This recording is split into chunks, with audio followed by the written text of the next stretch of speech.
Et recoucou à tous, donc j'enchaîne avec la partie 3. J'ai pas pu la continuer plus tôt, je m'en excuse. Donc sur les hormones et les changements que ça a pu me faire. Donc j'étais en train d'expliquer que ben voilà, avec mon père c'est un petit peu compliqué. Et ben, dans ce cadre-là, j'ai pas du tout envie de le presser. Il faut que ça prenne, ça prendra le temps qu'il faut, il acceptera pas. En attendant, le résultat reste le même, ça reste mon père. Et il sait que s'il a besoin de quoi que ce soit, je serai toujours là, au même titre que si j'ai besoin de quoi que ce soit, je suis parfaitement consciente qu'il sera toujours là également. Donc même si c'est pas facile tous les jours pour tout le monde. Après, en différence notable, il n'y en a pas.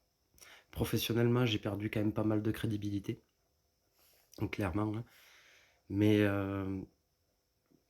ça remonte petit à petit et les gens sont conscients que ben, mon caractère n'a pas changé, je suis clairement la même en fait.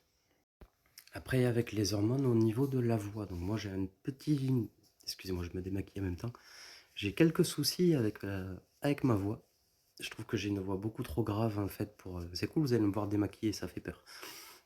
Je trouve que j'ai une voix beaucoup trop grave et pas du tout féminine. Surtout quand je suis fatigué, enrhumé ou un petit peu remonté.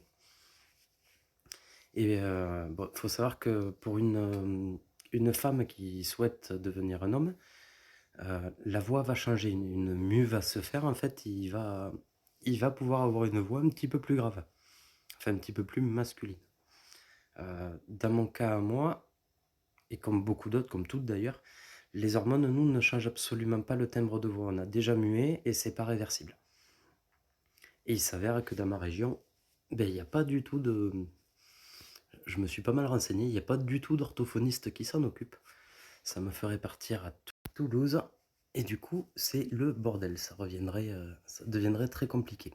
Parce que je pourrais pas me libérer un créneau toutes les semaines pour aller voir un orthophoniste. Du coup, je me suis un petit peu renseigné à droite à gauche et je pense que je vais essayer de prendre des cours de chant. Mais est-ce que ça marchera? Parce que la féminisation de la voix, je pense que c'est quelque chose de très particulier. Ça doit être assez poussé comme protocole, en fait. Ça doit être un travail de tous les jours, donc je pense que ça doit pas être évident du tout à gérer. Donc voilà, ça c'est un petit défaut, mais c'est surtout, je pense que c'est dans les petites régions, s'il n'y a pas, il n'y a pas quoi. Après, il existe des interventions, mais elles sont pas forcément conseillées, il y a de fortes probabilités que ça échoue. Et si je peux limiter les interventions chirurgicales au maximum, ben, honnêtement, je vais le faire. Je suis pas très fan des hôpitaux de base, donc si je peux l'éviter, ça m'arrange. Ah si, aussi du coup un autre point avant que j'oublie, donc c'est par rapport aux hormones. Donc moi je suis sous œstrodose et sous androcure. Donc l'androcure c'est un médicament qui est quand même, enfin c'est un médicament, c'est un inhibiteur de testostérone qui est assez controversé à l'heure actuelle. C'est pour ça qu'il y a énormément d'endocrinologues qui évitent de le prescrire ou qui le prescrivent plus du tout. Mais il faut savoir que déjà on nous explique tout. Clairement, moi, mon endocrino, elle m'a tout expliqué. Je suis pas médecin, donc il y a plein de termes que j'ai pas compris. J'ai demandé de m'expliquer, elle me l'a vulgarisé pour que je puisse comprendre. Donc à la fin, on nous fait quand même signer un consentement. Et c'est un produit qu'on va nous prescrire si on n'a pas l'intention de le prendre 15 ans. Parce que c'est quelque chose qu'il faut prendre sur une courte durée. Sinon, ça peut créer des méningiomes, ça peut créer pas mal de saloperies qui peuvent s'en suivre, notamment la dépression, le méningiome et autres. Mais voilà, après, fiez-vous quand même à votre endocrino, il connaît parfaitement son travail, il a fait des études. Normalement, il sait ce qu'il fait, il sait pourquoi il le fait, c'est pour ça qu'il vous fait faire des prises de sang très régulièrement. Bon, voilà, c'est suivi, c'est pas pris n'importe comment. Après, il faut pas non plus... Moi, je sais que je suis sous 50 mg, ce qui n'est pas non plus une dose de cheval par jour. Et voilà, faut pas faire comme certaines qui m'expliquaient, ah ben moi je prends, on m'avait mis à 25 mg, je suis passé à 75 comme ça du jour au lendemain. Forcément, ça peut créer des soucis. Donc voilà, c'était juste prévenir sur ça. Faites attention à ce qu'on vous dit, respectez la posologie. Et n'hésitez pas, si vous avez la moindre question, à vous rapprocher. Il y a énormément d'associations qui se lancent sur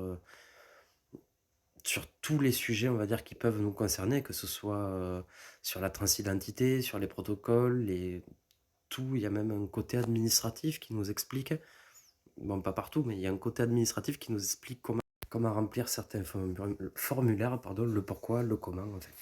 Tout n'est pas expliqué, mais il vous donne quand même une certaine démarche à suivre. Je conseille fortement de se renseigner sur le sujet. Et quoi qu'il arrive, il faut savoir qu'il faut être patient. C'est une transition, déjà c'est sur plusieurs années, c'est très long, c'est très compliqué. Tenez le coup, en fait, si vous vous lancez, n'essayez pas d'aller plus vite que la musique, ça servira à rien. Il faut savoir qu'il y a des choses qui seront totalement irréversibles. Donc si vous merdez quelque part, ce sera trop tard. Donc c'est à vous de faire attention à ce que vous faites. Sur ce, je vous souhaite à tous une excellente soirée. Je vous remercie énormément de me suivre. Je vous invite, pour ceux qui ne me suivent pas, à vous abonner si mon contenu vous intéresse. Sur ce, je vous souhaite une excellente soirée, un très bon week-end pour ceux qui seront en week-end, et vive les licornes!